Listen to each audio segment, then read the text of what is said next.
저희는 고양이 2마리를 키우는 신혼부부입니다. 아내의 직장이 멀어 고생하던 차에 최근 아내 직장 근처에 전셋집을 구하게 되었죠.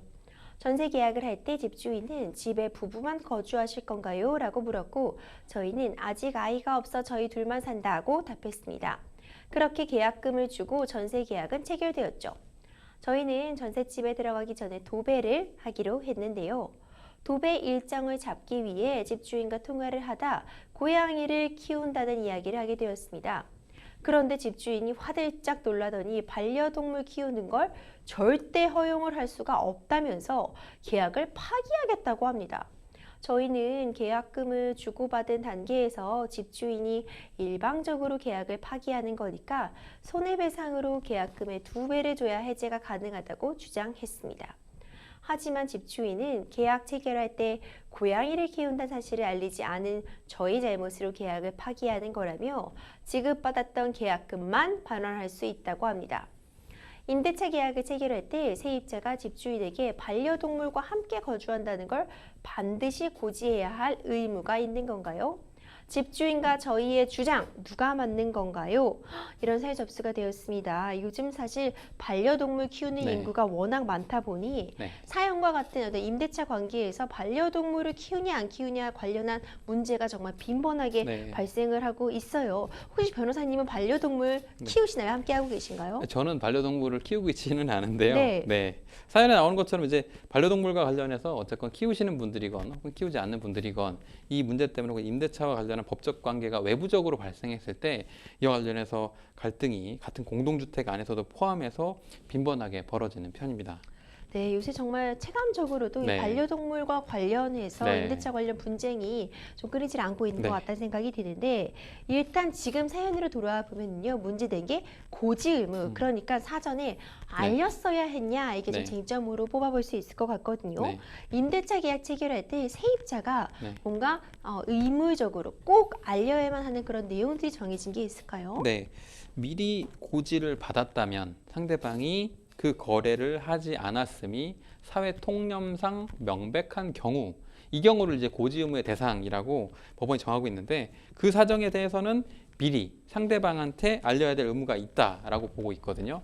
그래서 대법원은 직접적으로 법령에 규정이 있는 경우뿐만 아니라 널리 계약상, 관습상, 조리상 일반 원칙에 의해서도 이 고지 의무의 대상은 인정될 수 있다라고 기준은 설치하고 있습니다. 그렇군요. 사실 그럼에도 불구하고 요즘 좀 애매하게 해석이 될 여지가 분명히 있을 것 같은데요. 지금 집주인은 임대차 계약 체결할 때 왜 고양이 키운다는 말 하지 않았냐 이렇게 주장을 하고 있고요. 반대쪽에서는 아니 이걸 내가 꼭 말했어야 되는 것이냐 반려동물의 유무를 이렇게 맞서고 있는 상황인데 세입자가 반려동물을 키운다는 사실을 사전에 미리 고지할 의무 같은 게 부여가 되어 있는 건가요? 이 부분과 관련해서 마침 이 지금 사안과 유사한 사례로 하급심 서울중앙지방법원 항소심에서 이제 판단했던 예가 있었거든요. 거기에서는 해당 사안에서 중요하게 봤던 사정이 뭐였냐면 임대차 계약서에 반려동물에 대한 기재가 있었냐. 다음으로 임대인이 임대차 계약 시에 그 공인중개사나 임차인한테 반려동물을 기르지 않는 게 임대차 계약의 조건으로 제시한 사정이 있었냐 이 두 가지를 기준으로 설치했는데요.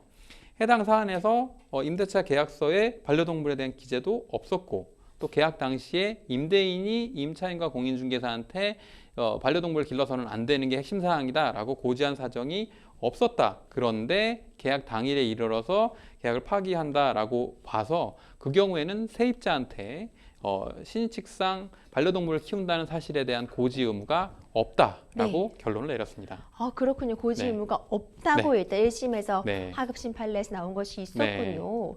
그렇다면은요 세입자는 집주인에게 손해배상으로요 계약금의 2배 요청하는 건 또 정당한 건가요? 이게 또 이 사안에서도 요 내용도 같이 해당 판결에서 했었는데요.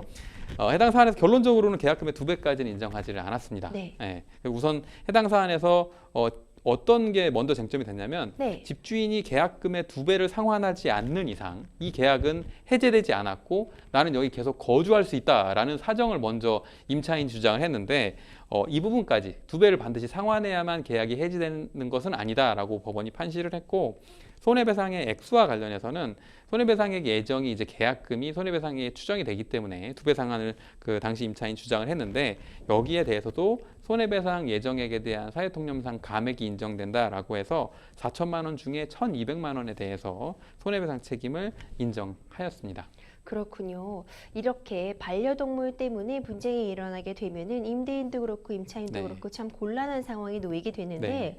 좀 사전에 네. 이런 분쟁을 예방할 수 있는 네. 그런 방안 없을까요, 변호사님? 네, 그래서 이제 아까 말씀드렸던 판결의 사안이 뭐 임차인의 책임을 인정했다 안 했다 이것도 있지만 그 판결 자체가 하나의 힌트가 될 수 있을 것 같은데요. 해당 사안에서 반려동물을 금지하고 싶은 임대인은 사전에 계약서에 반려동물 금지에 관한 사항을 특약으로 기재해 두는 게 좋습니다. 그래서 금지 특약에 위반될 경우에는 계약의 해지권이나 손해배상과 관련해서 구체적인 사항까지 기재해 두면 추후에 분쟁이 벌어졌을 때 계약서에 명시된 사항을 근거로 해서 당사자의 합의가 추단되고 그거에 따라서 이제 만약에 최초 임대차 계약 당시에는 반려동물을 키우지 않았지만 중간에 반려동물 입양해서 키우는 경우까지 갈등 상황을 해결할 수 분쟁을 예방할 수 있을 것 같습니다.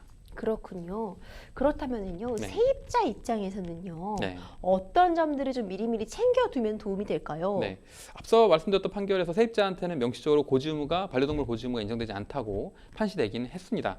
그렇다고 해서 임대인 동의와 무관하게 반려동물은 언제나 키울 수 있다라고 인정된 건 아니었거든요. 그래서 임대차 계약 도중에 계약 해지권 등의 문제가 생길 수도 있고 또 계약 종료된 후에 원상회복 범위와 관련해서 분쟁이 벌어지는 경우가 많기 때문에 집주인하고 협의해서 반려동물 양육과 관련한 사항은 사전에 뭐 협의하고 정하는 게 좋을 것 같다. 이 정도 말씀드립니다.